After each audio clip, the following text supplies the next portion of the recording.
अरे कैसे चलाता है? अरे मैडम चलाता है रोक लिया हूँ, गाड़ी रोक लिया हूँ, लगा नहीं ना जी, मैं आपको। मर जाती तो तू क्या करता बता? अरे नहीं, अरे रोक लिया हूँ ना, लग जाता हूँ तब तो। ऐसे गाड़ी चला जाता है? रोक लिया हूँ, ब्रेक मार दिया हूँ। ऐसे गाड़ी चला और जाता माफ है? कर दीजिए मैडम जी। क्यों माफ कर तुझे? अरे माफ कर दीजिए। घर की मैं इकलौती बेटी, तभी तुम मर जाता, मैं तो क्या करता तू बोल? अरे लगा नहीं ना आपको। पूछ रहा हूँ, अभी घर की मैं इकलौती बेटी थी, अगर मर जाते तो तू क्या करता?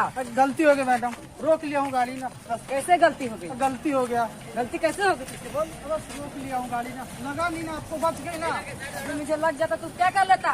बच गई ना आप, लगा नहीं ऐसे ना, गाड़ी चला जाता है तुझे? लगा नहीं ना ऐसे गाड़ी आपको। चला जाता है तुझे? बोल, माफ कर ऐसे दीजिए, गाड़ी चला जाता है? माफ कर दीजिए मैडम। और तू गाड़ी चलाएगा? नहीं अब नहीं। आपसे गाड़ी चलाना बंद कर दे, ठीक है?